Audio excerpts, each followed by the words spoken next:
Hi everyone, I'm getting ready for an interview with Kai Grünitz in the camouflaged Volkswagen T-Roc and we'll discuss probably less about the T-Roc but more about what Volkswagen R&D department has developed recently and what we are going to see on the market soon. So join me in the car with Kai. Okay everyone, so with me it's Kai Grünitz. It's the wrong or the right pronunciation for your name? It's the right pronunciation. Okay.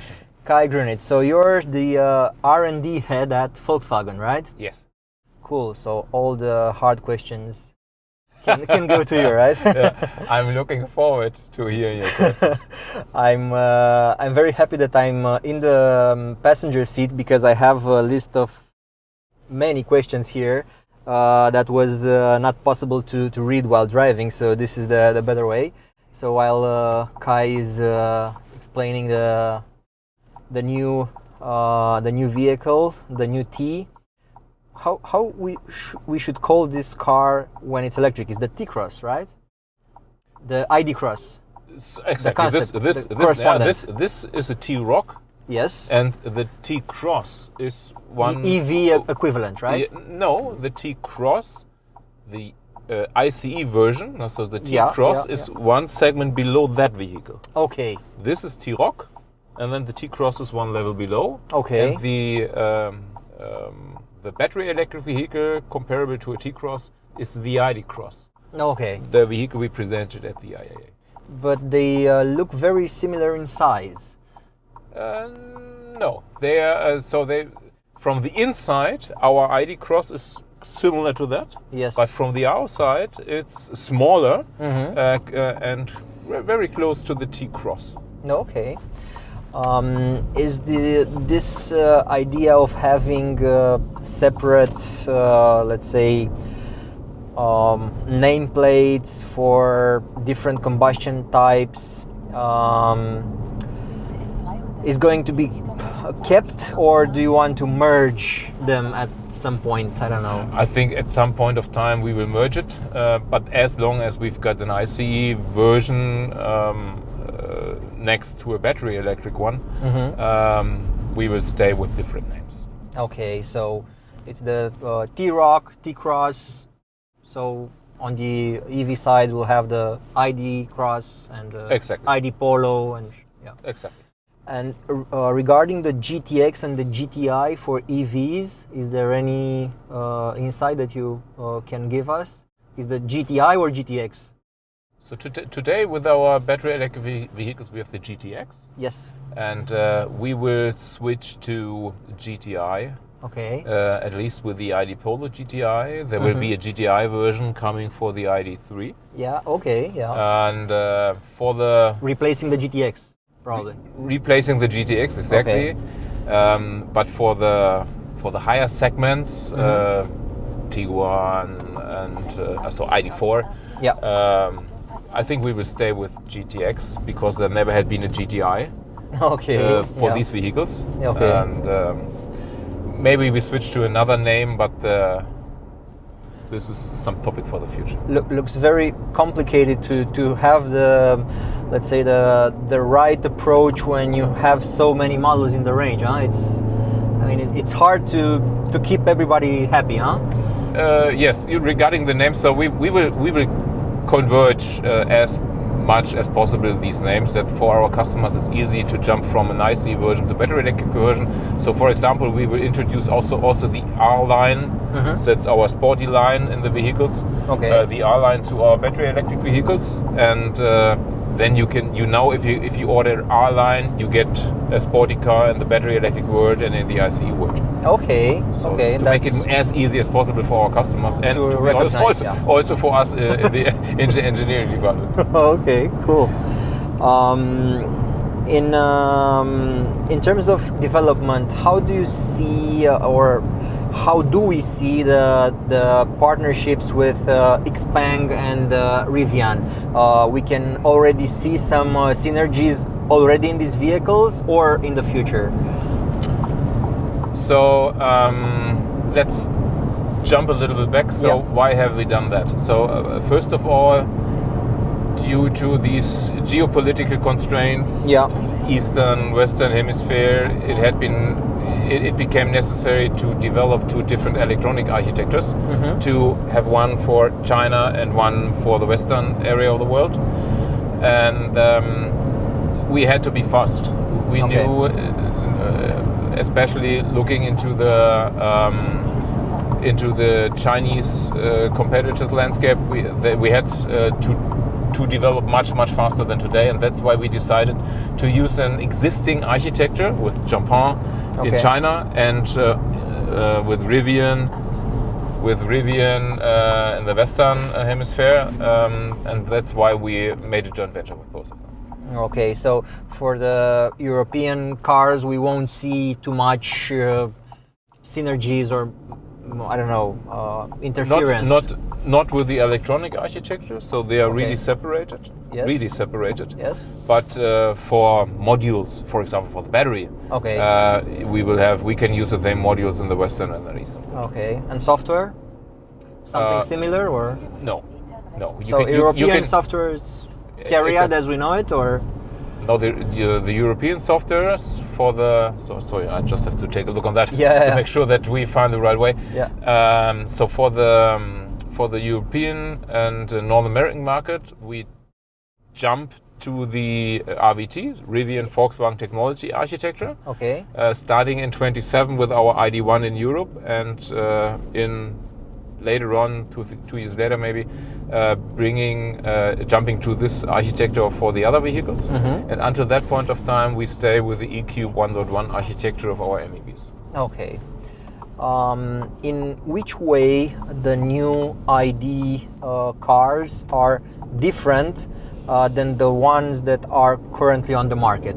It's the voltage of the batteries, 400 versus 800. Are you going to keep both of them?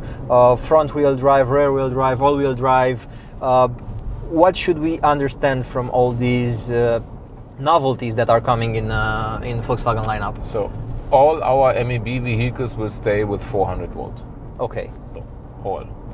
And you have the SSP for 800 volts, right?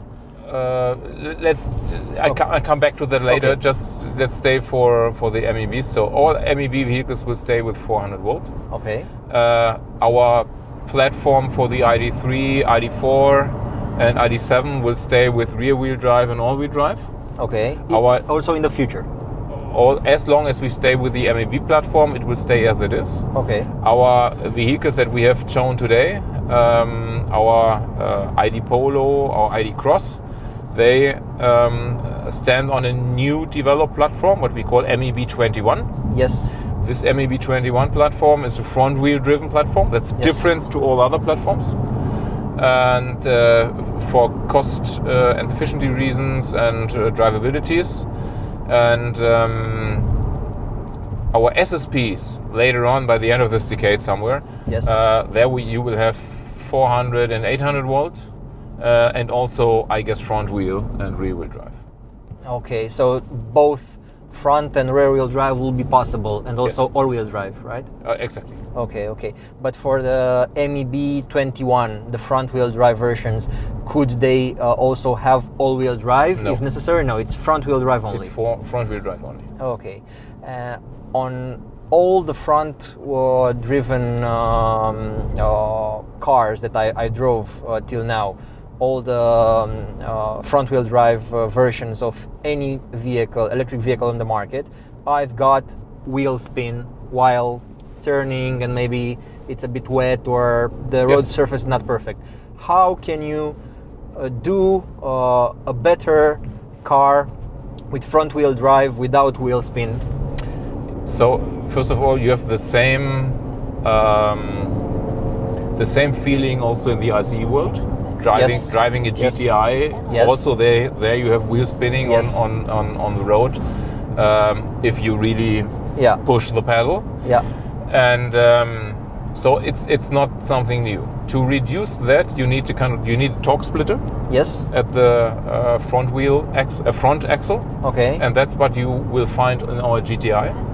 Okay. The reason why it is challenging is that today you have a higher center of gravity, more in the middle or more on the front wheel, front axle with the ICE version, because there's the engine, so the center of gravity is somewhere here. Yes. With the battery electric vehicles, you have it really down to the road. That's great. You have a go-kart feeling, and more to the rear axle. Yeah, or to the center. Exactly. Or more to the center, to the rear axle. So and that's the challenge everyone is facing. Yeah. And as I said, it depends on torque splitting. And I guess it's also about the throttle mapping. How fast do you allow the electrons to go to the motor and to the wheel, right? And that's one topic, and also how I deal with the stability control program. What kind of gear rate do I allow it for driving safely? That's the second topic. And in the end, the car has to be safe on the one side and agile on the other side, and there's a kind of way in the middle what we try to find out. You haven't mentioned anything about the ID buzz. You said that all the ID.4 7 remains with rear-wheel drive or all-wheel drive. It's the same ID for buzz the is ID the buzz, same. so we won't change the ID. Okay. What can you tell me about the battery technology? I've seen some new cells at the media preview. You now have NMC batteries, but you plan to introduce LFPs. And I want to ask you about the mix on those. Which cars will have NMC, which cars will have LFP, and probably solid state in the future, I don't know. So our MEBs will have both LFP and NMCs. Okay. Also the ID Polo, for example, will have both. Okay. Depending on the range. Okay. And on the power you want to achieve. And that's the same also for the ID.3 or ID.4. Okay, so LFP's batteries are coming on the MEB platform. Yes. Okay, that's going to be starting next year, right? On ID Polo or exactly. Okay. Exactly. Okay. Some people see the LFP battery technology as being newer and maybe more performance oriented, but to my knowledge it's not. It's just a myth that it's a newer, because all the Chinese brands are pushing it hard with LFPs right now.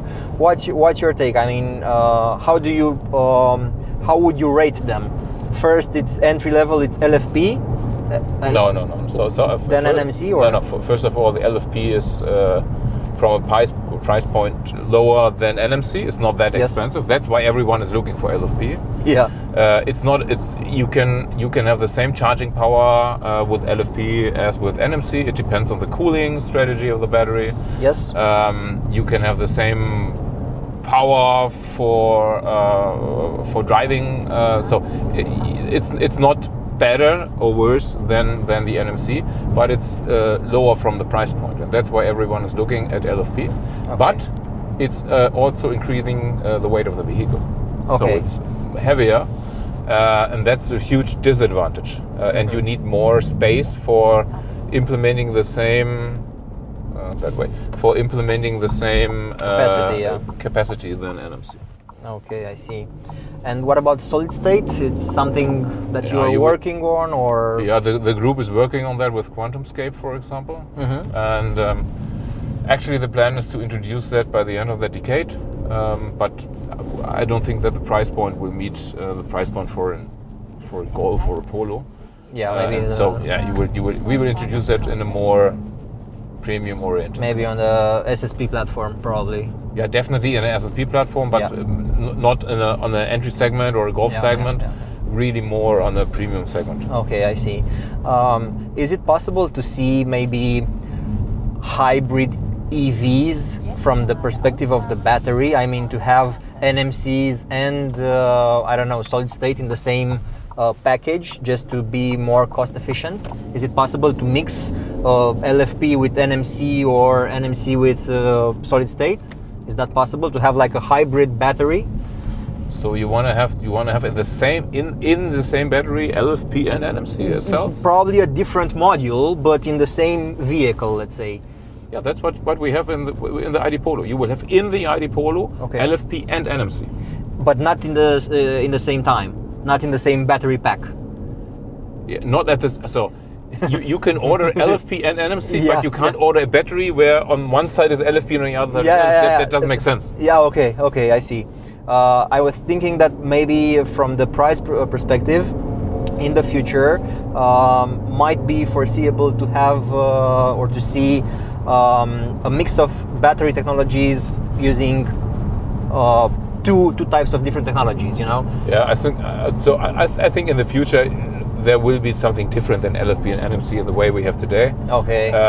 I think so. Maybe not from a chemistry perspective, but from the way the battery itself is being constructed. Okay. So the technology is evolving itself with so high frequency that if you ask me what's state of the art early in the 30s, I won't be able to answer that, because it's really we see a lot of tremendously progress in that area.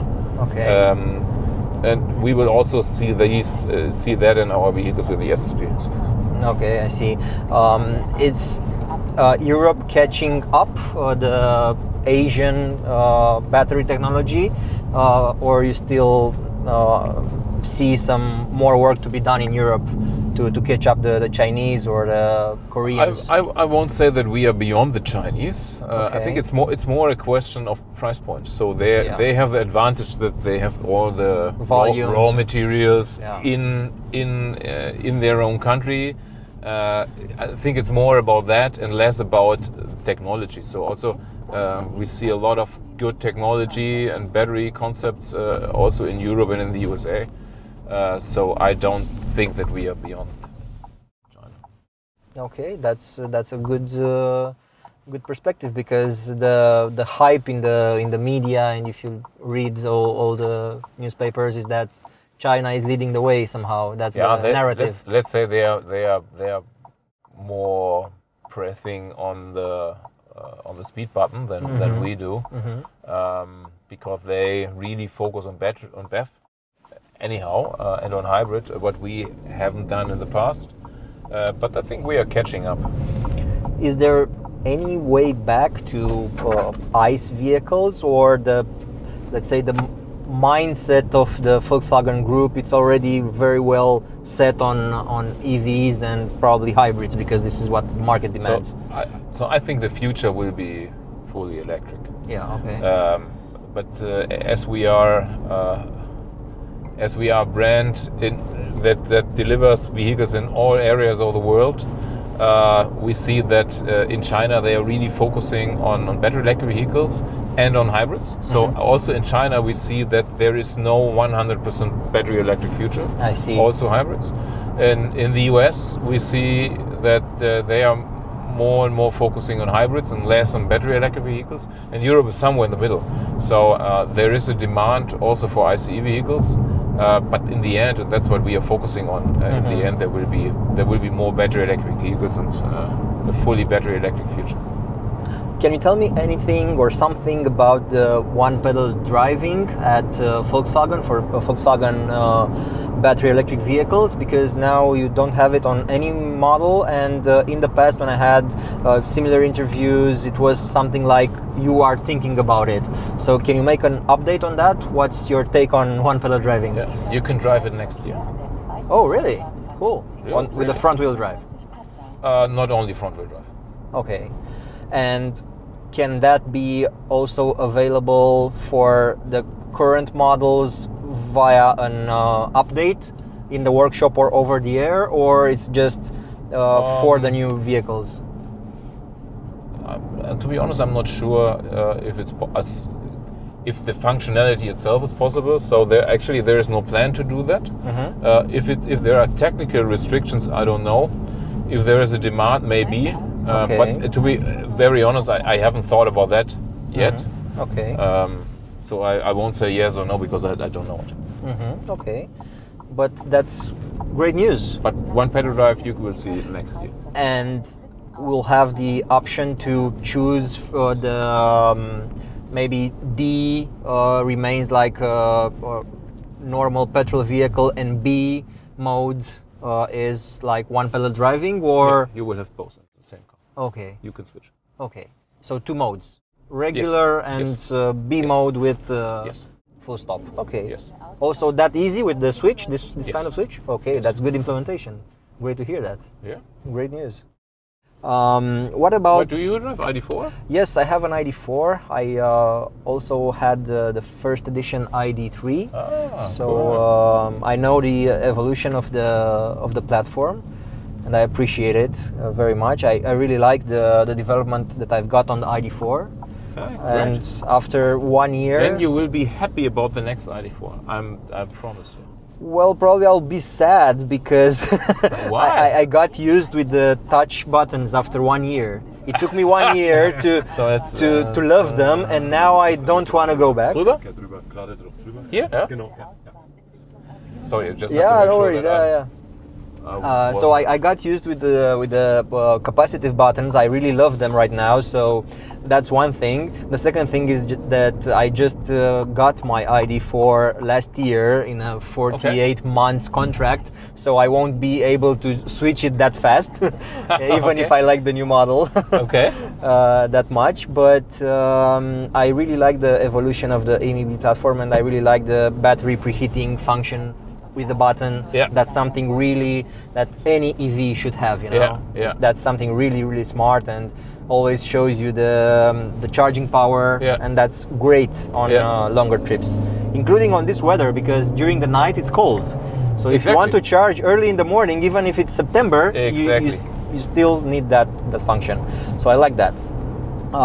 Because we got to battery preheating, is there any thought or way to have it on the first ID vehicles still running on software 3.x something?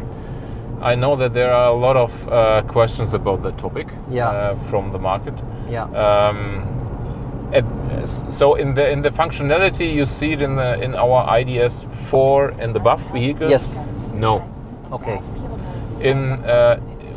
It might be possible to add a button that you Okay. can preheat on your own. Yes. This would be an intermediate step. On the 3.x or 4.x? No, that would mean that we make a 3.xx. Something. Yeah. Okay. So dedicated to these vehicles who really Okay. want that. Okay. But it's still not decided. We are working on that to finish that software, Okay. but it's not decided to implement that. But I know There is demand for that. There is yeah. demand for that, but Yeah. is that demand high enough to because I have to Probably, I don't have know. to spend money on that, and I have to choose in which direction do I go. So that's Just thinking, maybe put it as an extra in the app to buy it if you need it. You Yeah. know? Something like that. yeah. Okay. So technically, it would be possible, right? Yes. It's not. Yeah. Technically, it would be possible in the way Okay. I described. Okay, that's good. Cool. I can see a big change on the door handles. They are Yes. very different than any other Volkswagen that I know. Why are they like this? So the original idea was to create a Flush.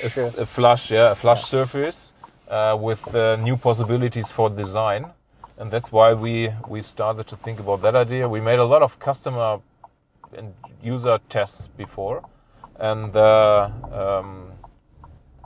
first there had been a lot of question marks. Why are you doing this? But in the end, a lot of customers said, "Hey, it's working fine.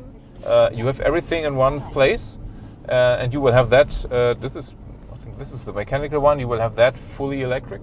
So then it's just switching it a little bit. Yeah. Wir fahren nur noch in die nächste. Ja, und wenden dann, ne? Genau, kannst du einfach rechts dann vor der Feuerwehr hier. Also wir Okay. parken links. We need to make a loop or something, huh? No, we just go straight and then Ah, okay. the fire station on the right. Ah, you can okay, yeah. Turn Yeah. and then park on the left side. Yeah, okay, so ja, genau, hier this- einmal rechts einfach drehen. So this kind of handle can be both mechanical and electronic. Exactly. Okay, and for the electronic one, if you push more, you'll get the mechanical function, right? That's so. There are a lot of competitors who have different Approaches to approaches for emergency opening. Yes. So, and if you are in an emergency situation and you have the electric one here, Yes. and you never try the mechanical one, who's You won't maybe find it, here, yeah. you won't, exactly. Yeah. And I wanted to have a position where you have both. Yeah, yeah. That's I think that's very important. So basically, this is the new handle that we are going to see as the models are getting Exactly. refreshed or new Exactly. generation, right? Exactly. Thank you very much for your time and for the drive, Kai. It was really a pleasure. And for buying an ID.3 and ID.4. Thank you so much. That's all from my side. Thank you very much for watching this video. Till next time, don't forget to like this video, to share it, and to subscribe at Adrian on Cars YouTube channel. Thank you very much for watching. Bye bye.